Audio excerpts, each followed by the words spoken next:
सूर्य वंश का वर्णन है।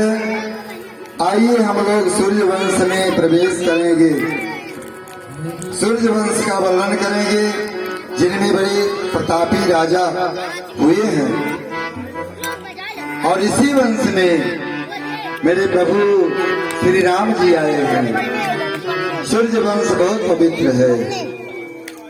मधुरे मधुरे नाम सीताराम सीताराम, मधुरे मधुरे नाम सीताराम सीताराम, मधुरे मधुरे नाम सीताराम सीताराम।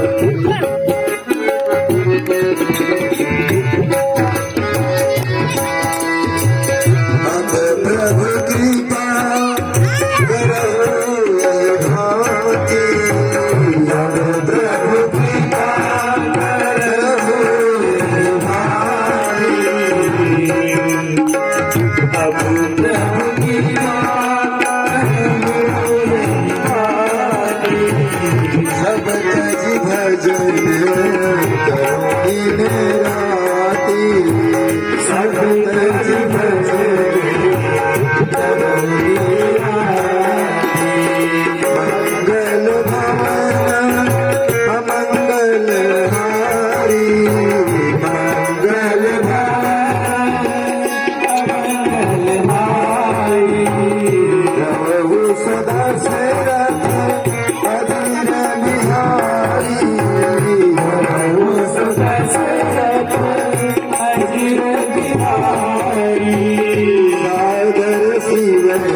कभी राजा को चलने आए, कभी पावन रूप बनाए, कभी राजा को चलने आए, कभी राजा को चलने आए, ये कभी राजा को चलने आए।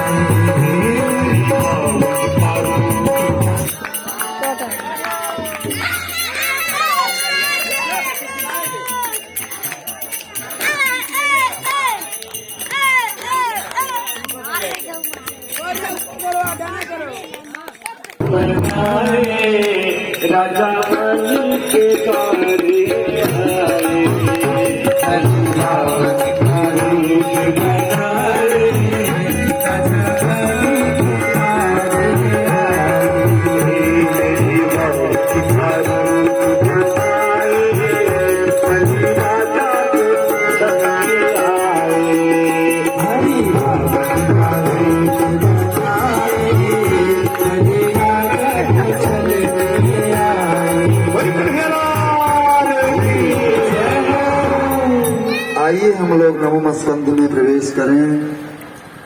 नवम स्कंद में पहले राम जी की कथा है, सूर्य वंश का वर्णन है, और बाद में चंद्र वंश का वर्णन है। ऐसा क्यों? सूर्य वंश का वर्णन पहले, बाद में चंद्र वंश का वर्णन। सूर्य वंश में मेरे राम जी आए और चंद्र वंश में मेरे कन्हैया आए। तो राम जी का वर्णन, सूर्य वंश का वर्णन इसलिए पहले किया है सुखदेव भगवान ने, क्योंकि बिना राम कथा में प्रवेश पाए हम कृष्ण कथा में प्रवेश नहीं कर सकते हैं। क्योंकि कृष्ण कथा ऐसी विचित्र है कि अच्छे अच्छे को दिमाग को चक्कर में डाल देती है।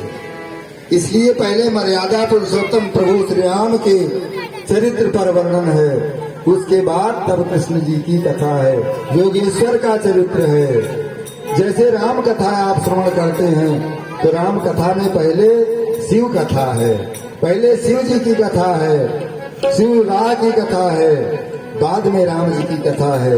वैसे कृष्ण कथा में पहले राम जी की कथा है, फिर श्याम जी की कथा है। इतना अंतर है कि राम जी की कथा का वर्णन सिर्फ 1.5 अध्यायों में किया गया है, भागवत में बहुत संक्षिप्त में किया गया है। तो संक्षिप्त में आपको राम कथा श्रवण करने को मिलेगी, सूर्यवंश का वर्णन, और उसके बाद जिसका इंतजार है, हम लोग कन्हैया का जन्म दिवस मनावेंगे। मेरे प्रभु राम का भी जन्म दिवस होगा और कन्हैया का भी जन्म होगा। आइए, सूर्यवंश नारायण प्रभु के नाभि कमल से ब्रह्मा के मरीचि के बेटा हुए कश्यप, और कश्यप के बेटा हुए विवस्वान सूर्य, इनसे चला सूर्य वंश।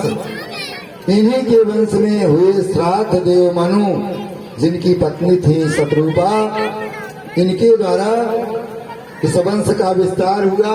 इनके कोई संतान नहीं थी, तो श्राद्ध देव मनु ने यज्ञ करवाया, वशिष्ठ जी ने यज्ञ किया। तो यज्ञ में मनु जी के अंदर इच्छा थी कि पुत्र हो, लेकिन इनकी पत्नी जो थी, उन्होंने वशिष्ठ जी से कहा था हमको कन्या चाहिए। सो हवन जब हुआ, यज्ञ हुआ, तो यज्ञ से कन्या प्रकट हुई। मनु ने कहा गुरु जी हमने तो आप यज्ञ करवाया था पुत्र के लिए, पर ये कन्या कैसे हो गई? तो वशिष्ठ जी ने उसी कन्या को पुत्र बना दिया, उसी बेटी को बेटा बना दिया, और बाद में 10 पुत्र और हुए मनु जी के। इन्हीं के द्वारा सूर्य वंश का विस्तार हुआ। इन्हीं के वंश में एक सरयाती नाम के राजा हुए। इनकी एक बेटी थी सुकन्या, बहुत ध्यान से सुनिए। इनकी एक बेटी थी सुकन्या। एक बार जंगल में टहलते घूमते गई सखियों के साथ, तो वहां चवन ऋषि की धोखे में आंखें फोड़ दिया सुकन्या ने। चवन ऋषि बहुत बड़े ऋषि थे, बहुत दिन से तपस्या कर रहे थे। उनके ऊपर दीमक लग गए थे, मिट्टी से पूरा शरीर ढक गया था, सिर्फ आंखें दिखाई पड़ रही थी जुगनू की तरह। सुकन्या ने सोचा ये क्या चीज है, इसमें से थोड़ा थोड़ा प्रकाश निकल रहा है। तो कहीं पा गई कांटा, और ले आई कांटा से छेद दिया तो दोनों आंख च्यवन ऋषि की फूट गई। अश्रुधारा निकली, खून निकला तो घबराई। और इधर जब च्यवन ऋषि की आंखें फूट गईं तो राजा सरियाद के जो उनके सेना के लोग थे, सैनिक थे, सबका बंद हो गया सारा क्रिया। पट्टी पेशाब रुक गया, पेट फूल गया, सब घबराए। तो उन्होंने सोचा, राजा ने, सरियाती ने, देखें जंगल में यहाँ च्यवन ऋषि तपस्या करते हैं, कहीं उनके साथ कुछ अपराध तो नहीं हो गया। तो देखा आंखों से अश्रुधारा बह रही थी। सुकन्या ने कहा, पिताजी हमने धोखे में इनकी आंखें फोड़ दी। तो च्यवन ऋषि की बड़ी प्रार्थना किया राजा ने। तो च्यवन ऋषि ने कहा कि राजन, ये अपराध तभी क्षमा होगा जब तुम अपनी इस कन्या का मेरे साथ विवाह कर दो। च्यवन ऋषि विवाह नहीं करना चाहते थे, लेकिन क्या करें, एक बुढ़े महात्मा के साथ जिसकी आंखें भी नहीं हैं, एक राजा के लड़की का विवाह हो गया।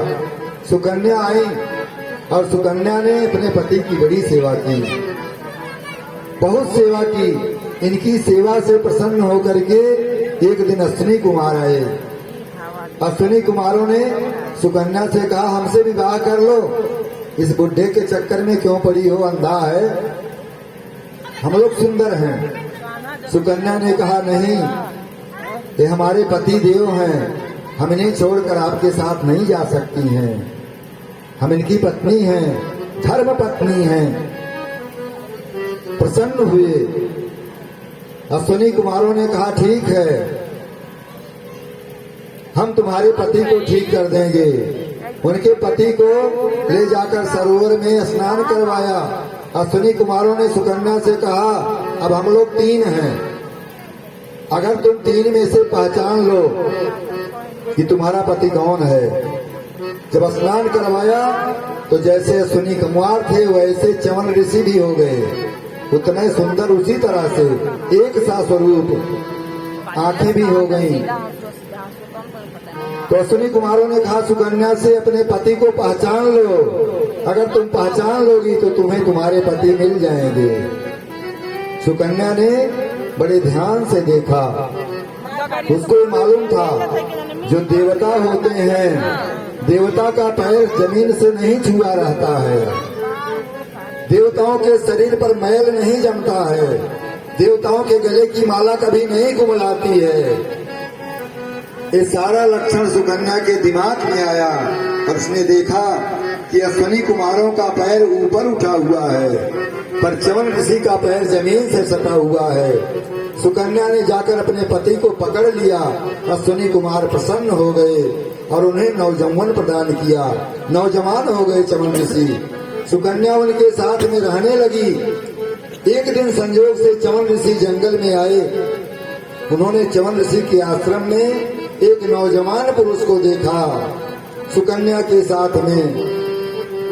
तो राजा बड़े क्रोधित हुए अपने पुत्री के ऊपर। उन्होंने कहा सुकन्या से, तूने मेरे खानदान की इज्जत को मिट्टी में मिला दिया, तू मेरी बेटी नहीं कलंकिनी है। मैंने तुम्हारा विवाह च्यवन ऋषि से किया था, उन्हें छोड़कर तू किसके साथ रहती है। सुकन्या ने कहा, पिताजी आप पहचान नहीं रहे हैं, यही च्यवन ऋषि हैं। अश्विनी कुमारों के आशीर्वाद से इन्हें नवजौवन प्राप्त हुआ है। प्रसन्न हो गए। इन्हें राजा सरियात के वंश में आगे चल करके इन्हीं के वंश में इनके मनु के दूसरे पुत्र हुए नभग, और नभग के बेटा हुए नाभाग, और नाभाग के बेटा हुए महाराज अम्बरीश।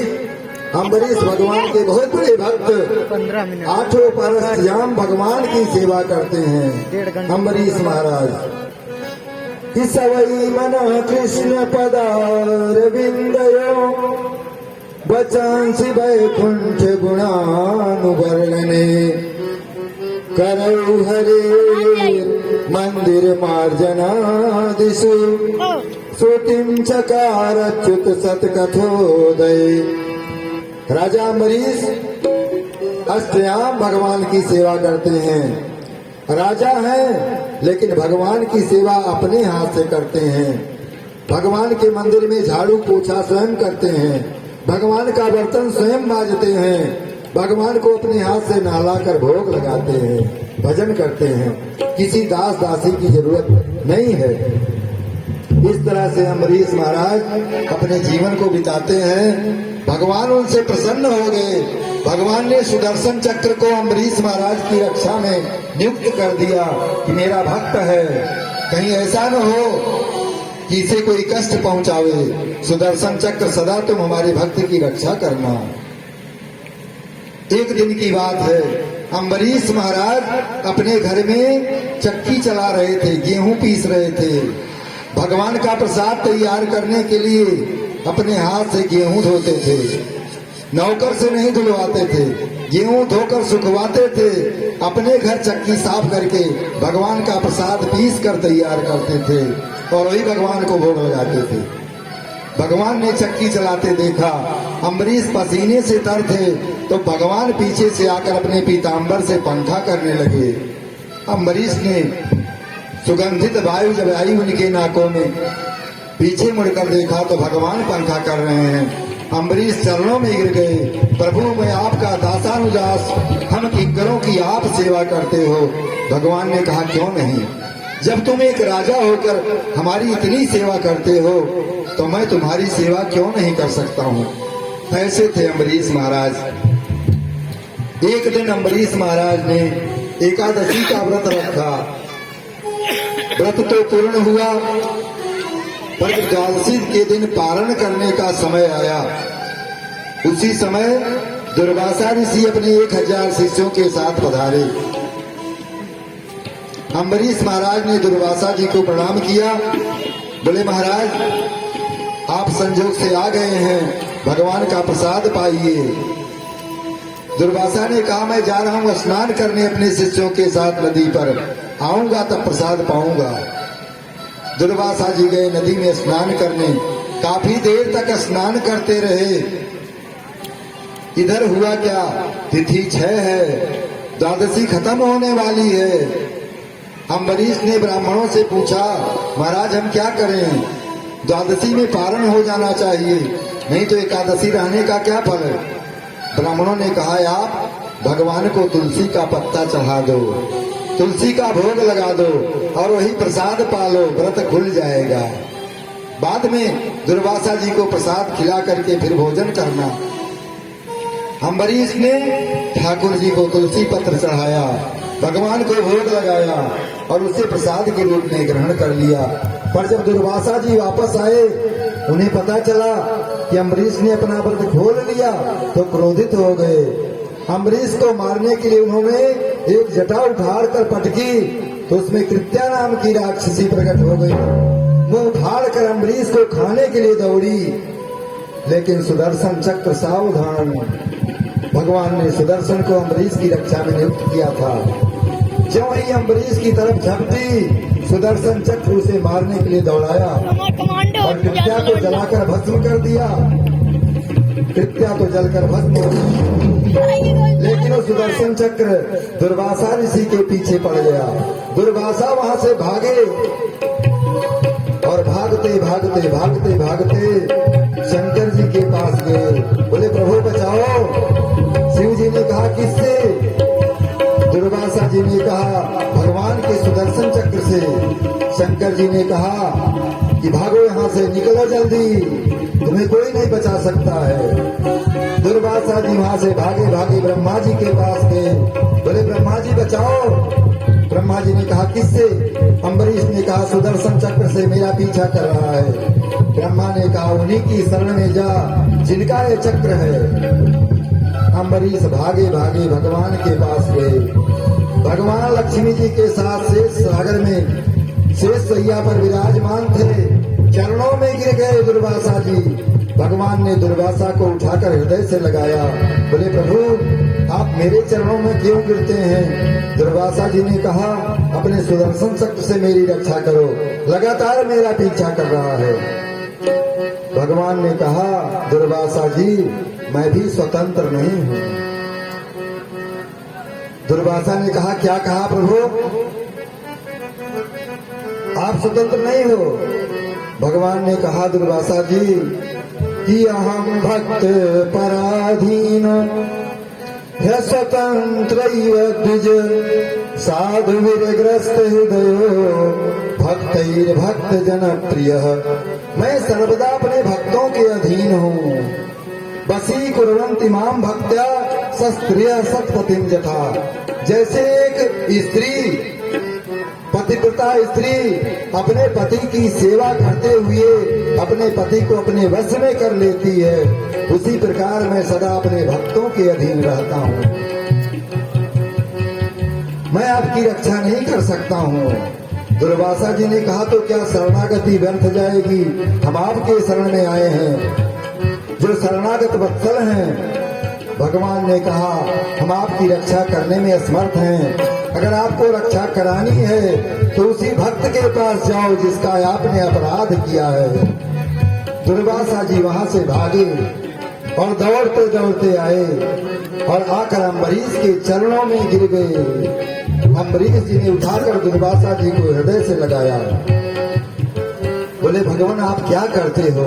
मैं आपका दासानुदास, आपका सेवक, आपका किंकर, आप मेरे चरणों में गिरते हो।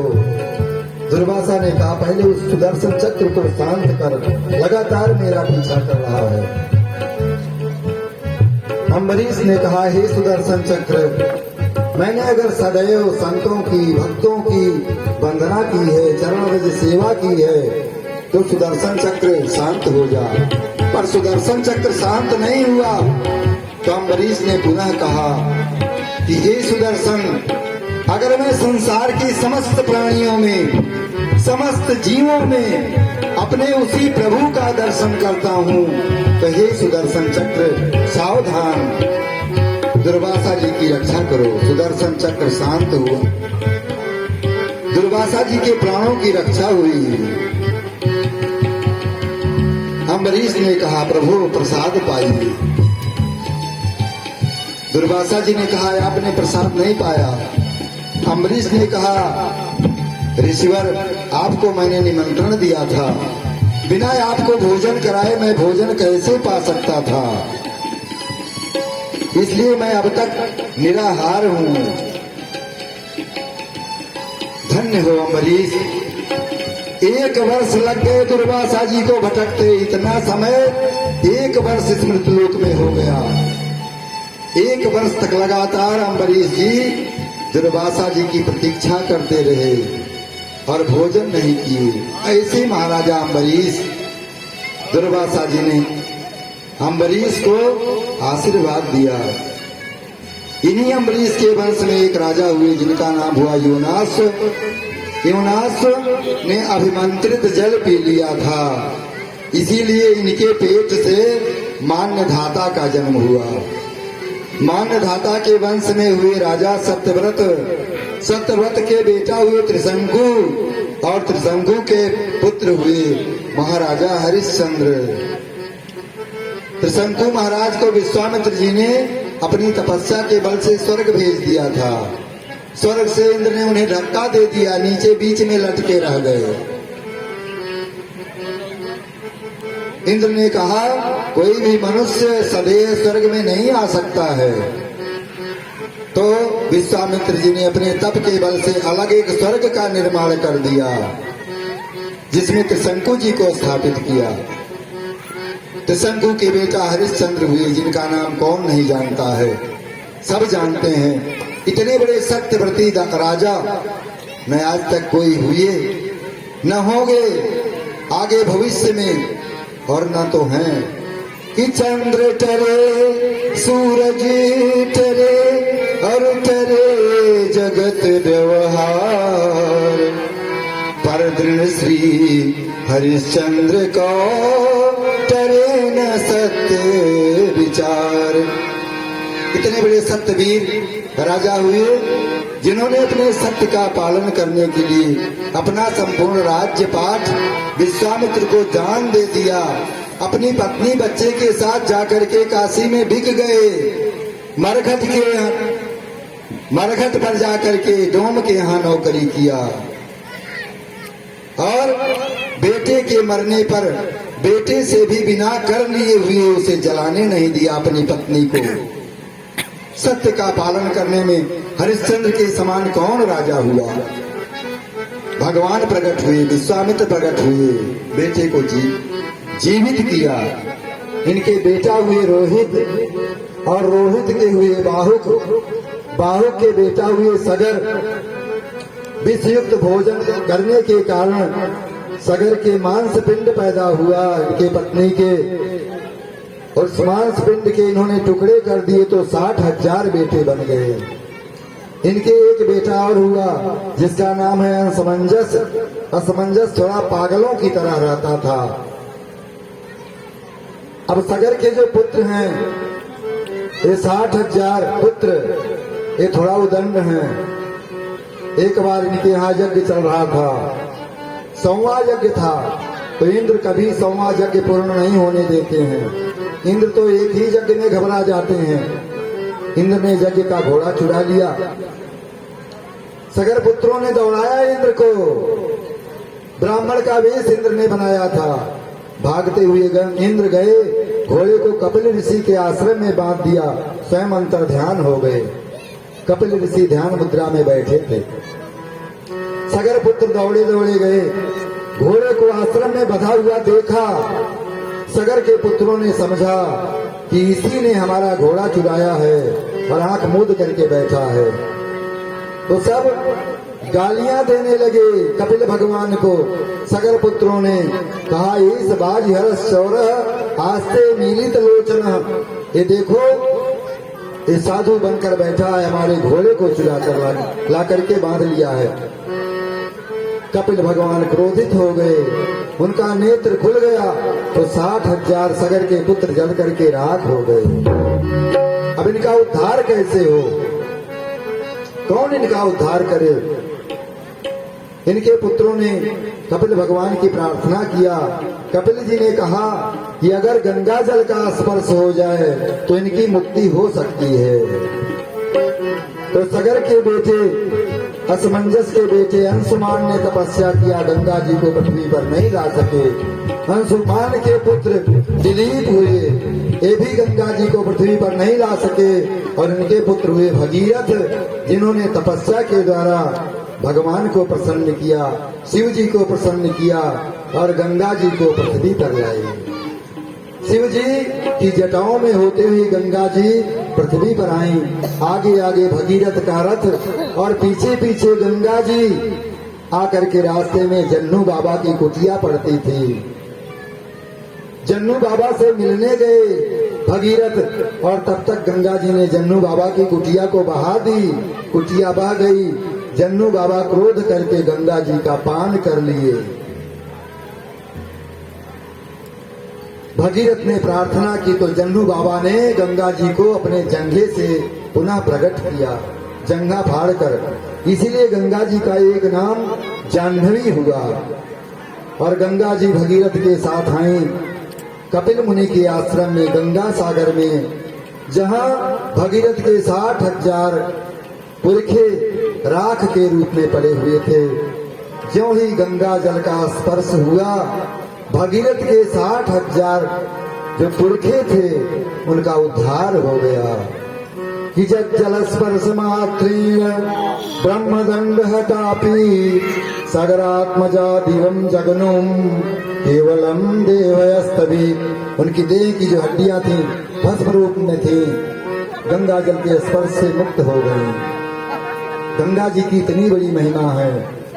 कोई बहुत दूरी से, सैकड़ों योजन से, 1 योजन 4 कोस का होता है, सैकड़ों योजन से अगर कोई गंगा गंगा गंगा पुकारता है तो तुरंत पाप मुक्त हो जाता है। गंगा जी की इतनी बड़ी महिमा है कि गंगे गंगे च जो ब्रूयात् योजनानां शतैरपि मुच्यते सर्व पापेभ्यो विष्णुलोकम स गच्छति।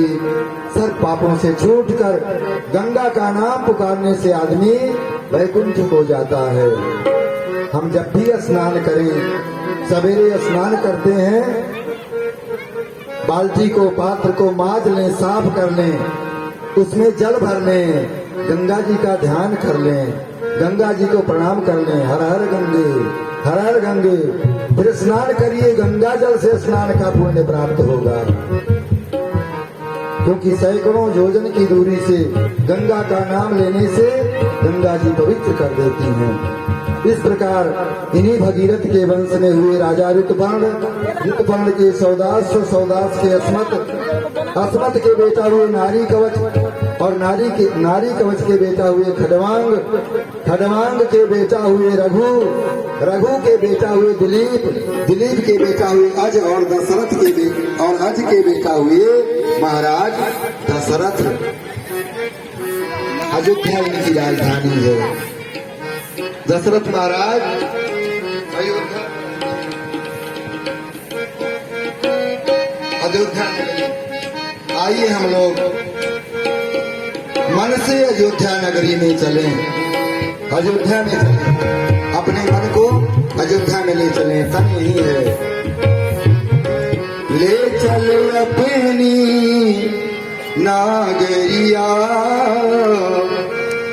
ले चल अपनी नागरिया, अवध बिहारी सांवरिया, अवध बिहारी सांवरिया।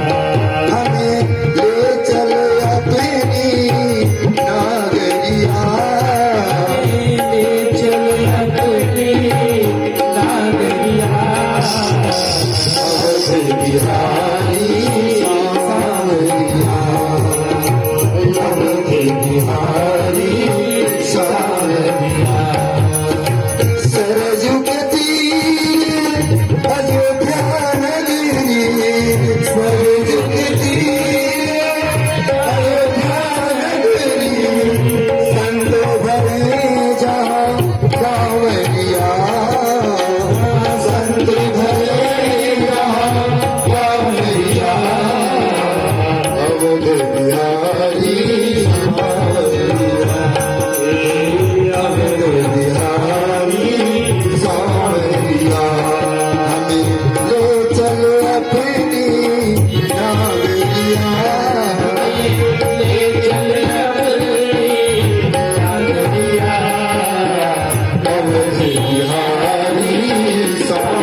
नीक लागे बड़ा नीक लागे राम जी तोहर व्यवहार बड़ा नीक लागे राम जी तोहर व्यवहार बड़ा नीक लागे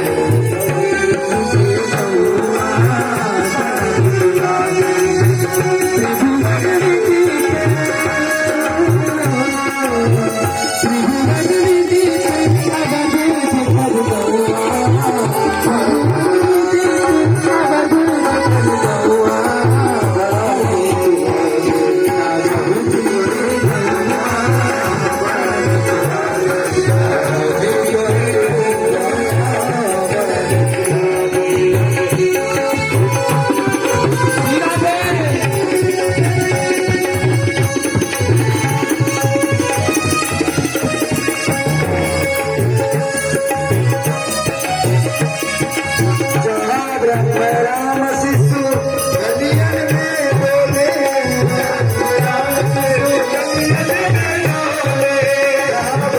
राम शिशु गलियन में बोले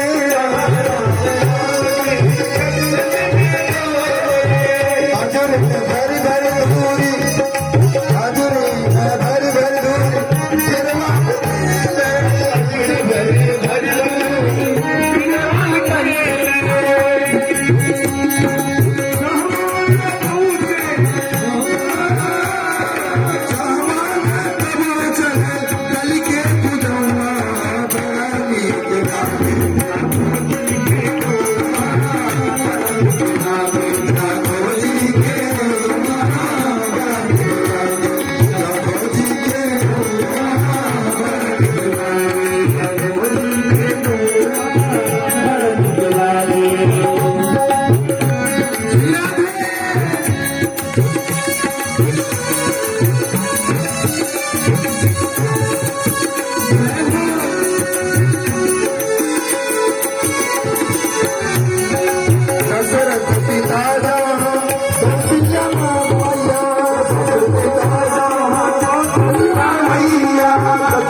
बहुत निर्मल जीवन है। अयोध्या में निवास करते हैं, अयोध्या के सम्राट हैं, अयोध्या मतलब जहाँ कभी किसी निरपराध का वध न हो, वही है अयोध्या। लेकिन मन में चिंता है, चिंता यही है इनके पुत्र नहीं है। चौथापन आ गया, पुत्र नहीं है, भांति भांति भोग मिले।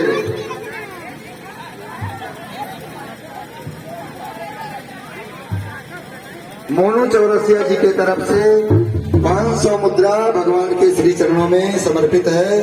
भगवान आपका कल्याण करें, आपके परिवार को खुशहाल रखें, भगवान की कृपा पर बनी रहे। दशरथ जी महाराज अयोध्यापुरी में रहते हैं। ये दशरथ जी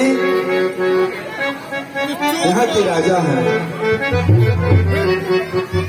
पर इनके मन में चिंता है। क्या चिंता है? पुत्र नहीं है।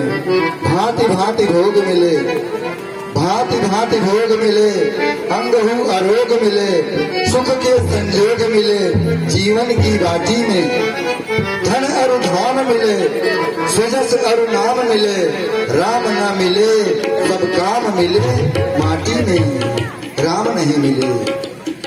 ये चिंता है। अच्छा, दशरथ जी कौन है? दशरथ जो अपनी 10 इंद्रियों को रथ बनाकर उसमें निवास करे, अर्थात 10 इंद्रियों पर संयम धारण करके, संयम करके निवास करे, वही है दशरथ। देखिए, रामायण के 2 पात्र बड़े मुख्य हैं, एक है दशरथ और एक है दशमुख। भगवान दशरथ के यहाँ जन्म लेते हैं और दशमुख को मिटाते हैं। दशमुख का अर्थ क्या है? दशमुख का अर्थ है जो 10 इंद्रियों को मुख बनाकर उनका भोग करने के लिए ही जीवन धारण करे, वो है दशमुख। इसलिए भगवान दशरथ के यहाँ जन्म लेते हैं, दशमुख को मिटाते हैं। अच्छा, भगवान लोग कहते हैं कि भैया खाओ पियो मौज करो, आखिर मर जाएंगे कौन देखने आएगा। अंग्रेज लोग कहते हैं eat drink and B Mary, खाओ पियो मस्त रहो।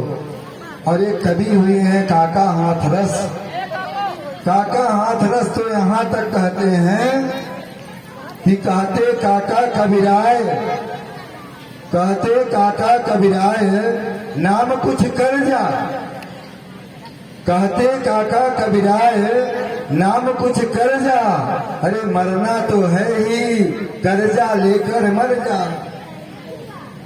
जावम जीवे सुखम जीवेत ऋणम कृत्वा घृतम प्रवेत, जब तक जियो सुख से जियो, कर्जा लेकर घी पियो। तो दशमुखी प्रवृत्तियां हैं। ऐसी प्रवृत्तियां अगर जीवन में है तो समझिए दशरथ का भाव उसके अंदर है। अच्छा, दशरथ जी अगर संयमी है तो फिर 3 रानियां क्यों हैं? तो लिखा है आध्यात्म रामायण में, इनकी जो 3 रानियां हैं, कौशल्या, कैकेयी, सुमित्रा। ज्ञान शक्ति से कौशल्या, क्रिया शक्ति से कैकेयी। कौशल्या ज्ञान शक्ति है और कैकेयी क्रिया शक्ति है और सुमित्रा उपासना शक्ति है।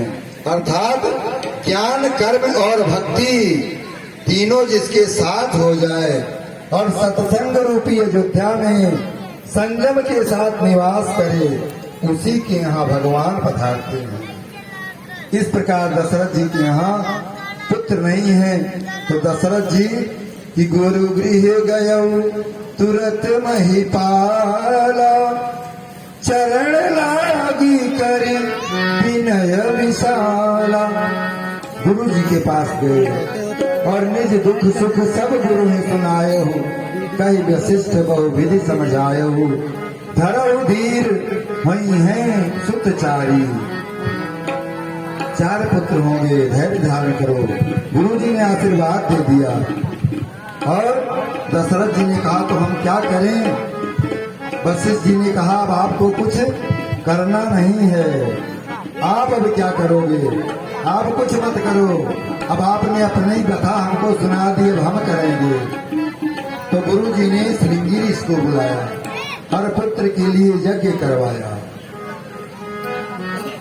यज्ञ करवाया तो यज्ञ से हुआ क्या? यज्ञ से संतुष्ट होकर के अग्नि देवता हाथ में चरु लेकर प्रकट हुए और दशरथ महाराज को वह खीर प्रदान किया अग्नि देवता ने, और बोले ले जाओ इसे अपने तीनों रानियों को खिला दो। सब लोग जानते हैं कथा। खीर प्रसाद दिया। दशरथ जी ने इस खीर प्रसाद को लाकर अपनी रानियों को वितरित किया, पर सुमित्रा जी के हाथ में जो चरु था उसे एक चील पंछी उड़ता हुआ आया, उनके हाथ से उठाकर अनंत आकाश में लेकर चला गया। सुमित्रा जी उदास हो गई।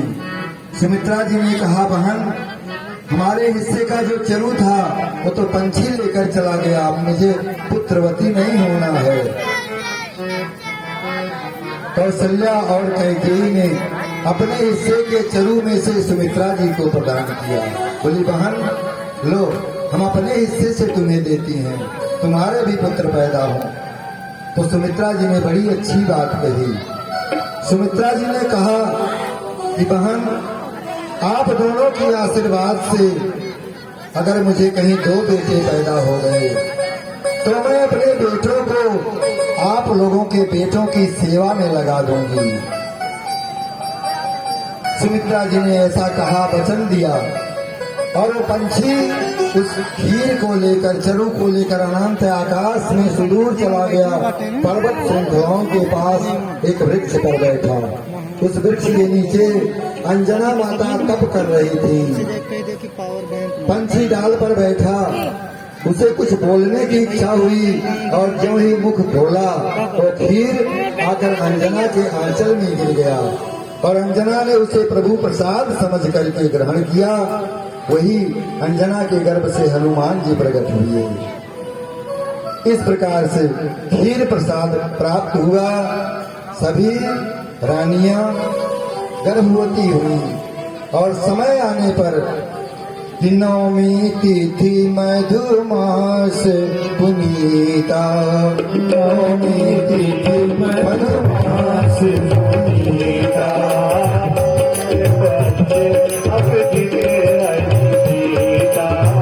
शुक्ल पक्ष अभिजित हरिता,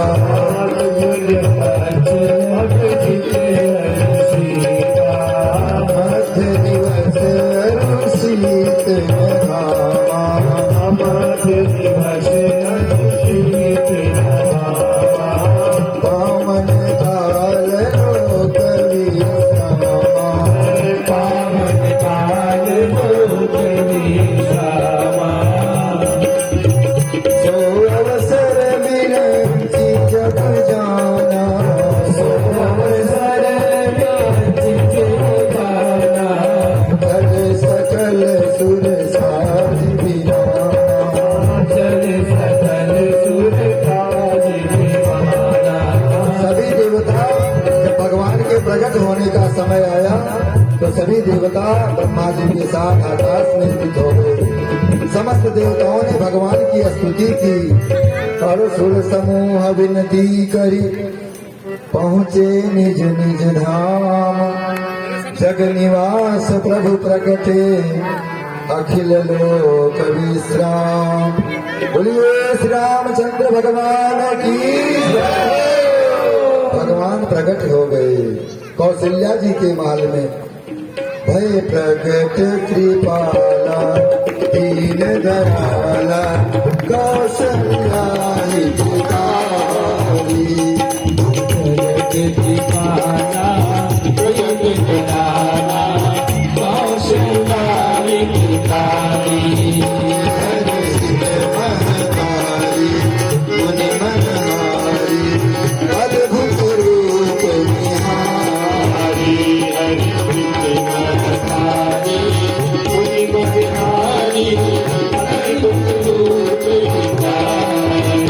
लोचन विरामा तन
मैया के भवन में, कौशल्या मैया के भवन में भगवान चतुर्भुज रूप में प्रकट हो गए। भगवान ने कहा, मैया आपने मनु शत्रुता के रूप में हमारी बड़ी तपस्या की थी। हमने आपको वचन दिया था कि आप आगे चल करके दशरथ और कौशल्या बनोगे, तो मैं आपके घर में बेटा बन करके आऊंगा। तो मैया अपने वचन के अनुसार मैं आ गया हूँ। मैया ने कहा, आपने वचन दिया था बेटा बनकर आने का, पर आप तो बाप बन करके आए हो। बेटा कहीं ऐसे अच्छा लगता है, बेटे के कहीं 4 हाथ होता है। भगवान ने मैया से कहा, तो क्या करें? मैया ने कहा, हमने बेटा बनने के लिए कहा था, तो बेटा बनो। तो भगवान छोटे शिशु के रूप में प्रकट हो गए। मैया ने कहा, अरे अब रो। भगवान ने कहा, रोना भी पड़ेगा। मैया ने कहा, भक्तों ने तुमको रो रो कर पुकारा, तब तुम आए, अब आप रोगे और भक्त हंसेंगे। तो सुनी बचन सुजाना, रोदन ठाना, वही बालक सुन भूपा।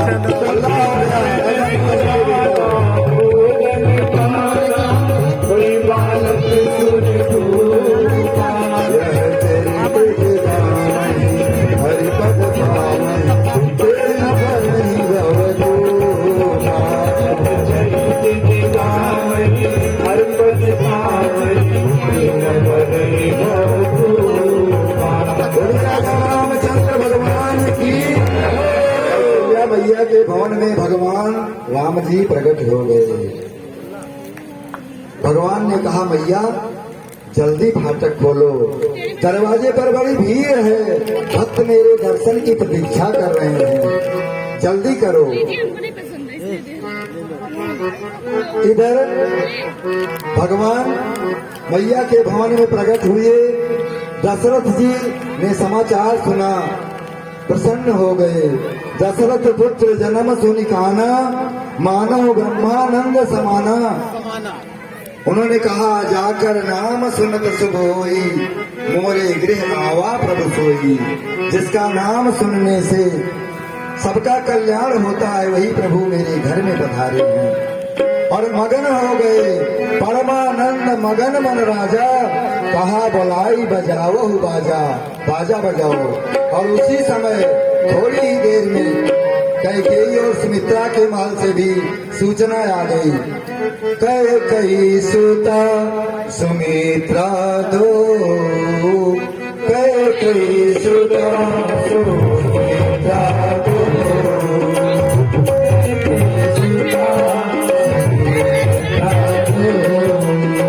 सुंदर सुत जनक के हो।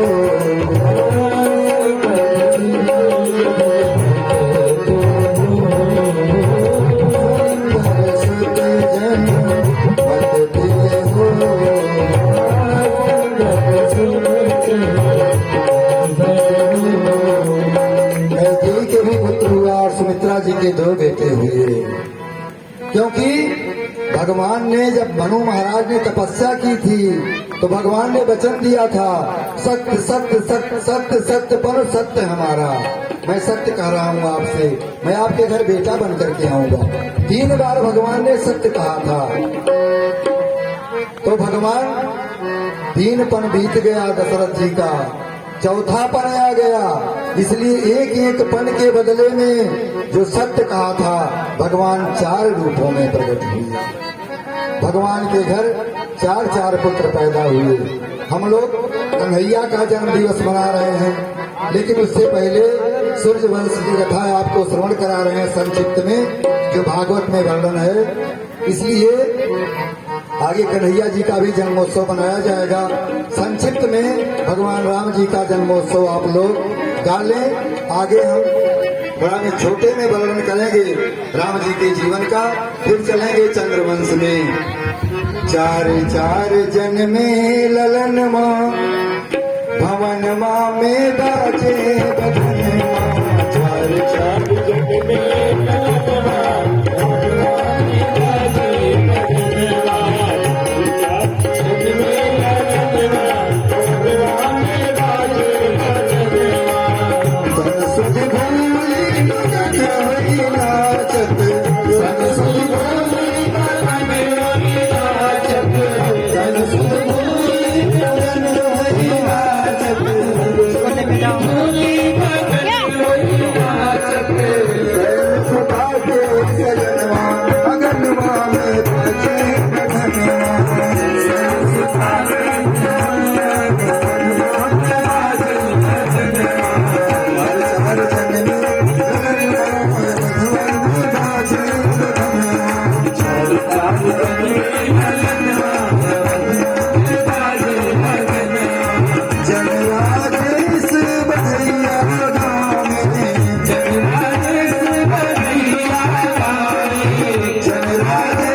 ये फाटे तो रुका दे मामा देख ले अरे आज दिन सोने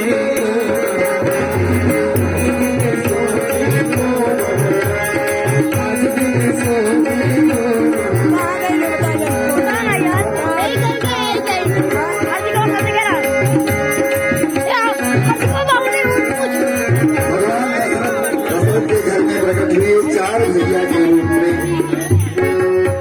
और धीरे धीरे थोड़ा बड़े हुए तो गुरु जी ने इनका नामकरण किया कि जय आनंद सिंधु सुख राशि जय आनंद सिंधु सुख राशि जय आनंद सिंधु सुख राशि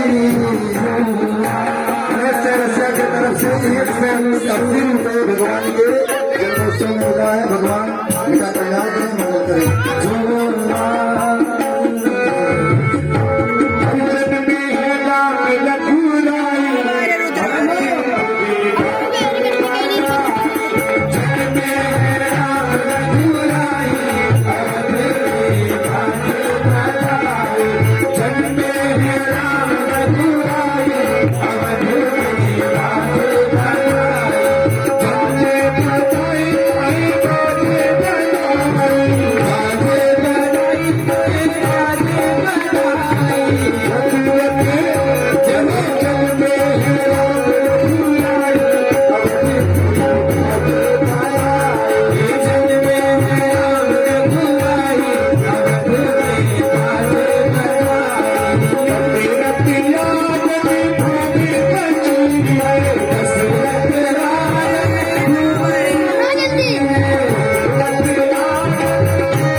जन्मोत्सव भगवान का मनाया गया। अब वो शौक में भी आगे वशिष्ठ जी ने 4 पुत्रों का नामकरण किया कि जय आनंद सिंधु सुख राशि जय आनंद सिंधु सुख राशि श्री करते सुखासी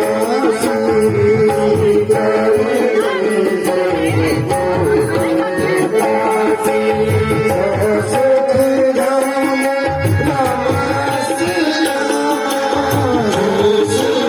धाम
सकल जगत आधार गुरु वशिष्ठ त्रही राखा लक्ष्मण नाम उदार।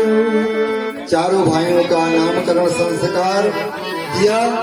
धीरे धीरे चारों भैया थोड़े बड़े हुए और धीरे धीरे कौशल्या जी के आंगन में चारों भैया चलने लगे।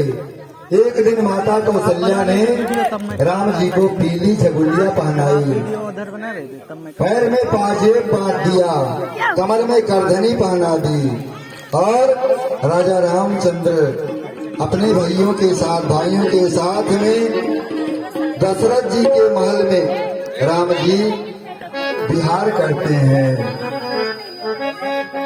फिर आप लोग श्रवण करें, दर्शन करें, भगवान राम का बाल रूप का दर्शन करिए।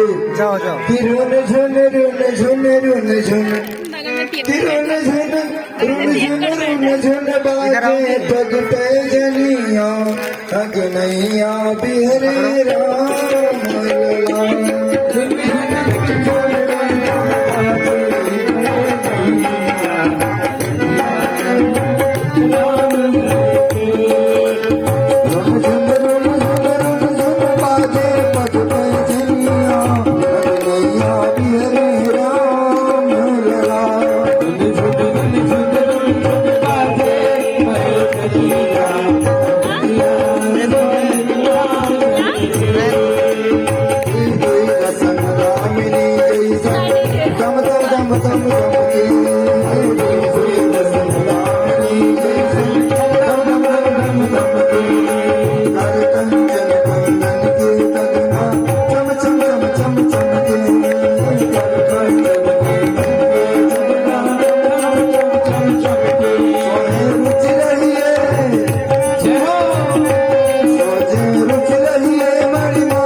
धीरे धीरे छोड़ा बड़े हुए तो गुरु गृह पढ़न गए रघुराई अल्पकाल विद्या सब पाई। थोड़े ही दिन में सारी विद्याओं के ज्ञाता हो गए और गुरु के यहाँ से विद्या अध्ययन करके जब आते हैं प्रभु श्री राम तो क्या करते हैं? प्रातः काल उठ के रघुनाथ मातु पिता गुरु नाम ही माथ।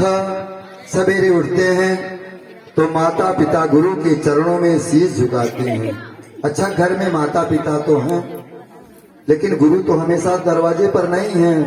तो गुरु कौन? माता पिता ही गुरु हैं। माता पिता ही सच्चे गुरु हैं बालक के। सब कुछ माता पिता सिखाते हैं शुरू से, बोलना, चलना, पढ़ना, लिखना। माता पिता की पूजा करते हैं। श्री राम जी मर्यादा पुरुषोत्तम हम सबको शिक्षा दे हैं कि माता पिता की पूजा करनी चाहिए, माता पिता की सेवा करनी चाहिए। कि धन्य है वे घर, धन्य है वे घर जहाँ मात पिता पूजे जात। ऐसे घर कल युग में बिरले ही लखाते हैं।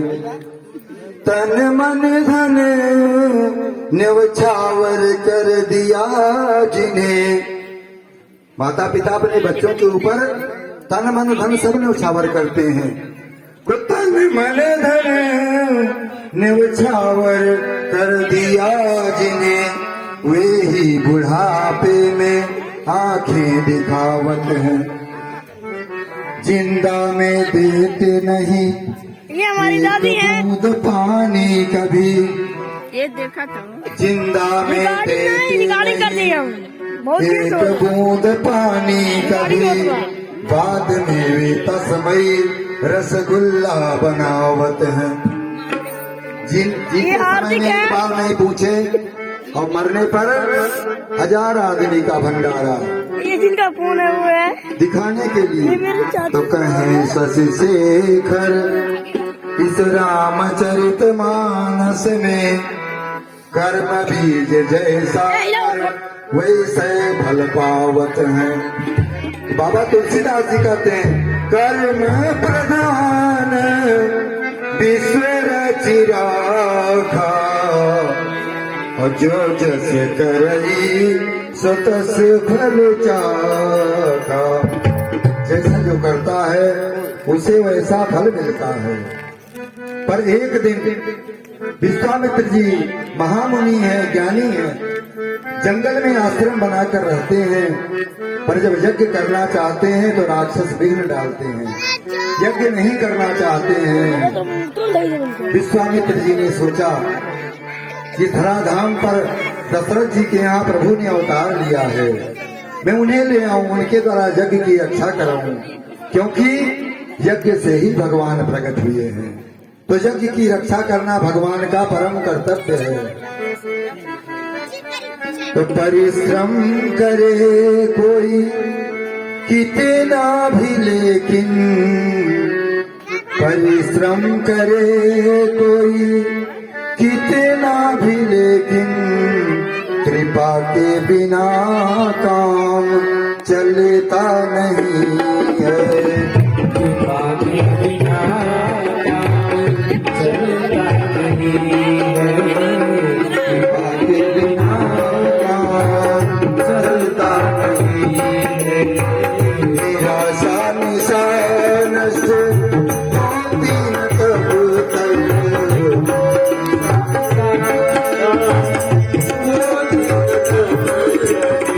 निराशा निशान से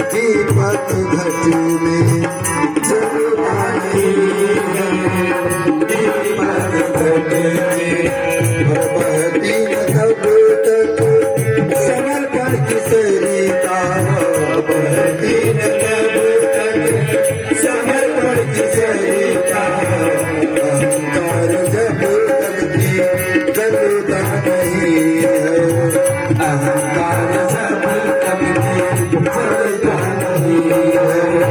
30 रुपए का पुरस्कार भगवान के चरणों में मंजी चौरसिया जी की तरफ से आया है। भगवान आपका कल्याण करें, आशीर्वाद प्राप्त हो।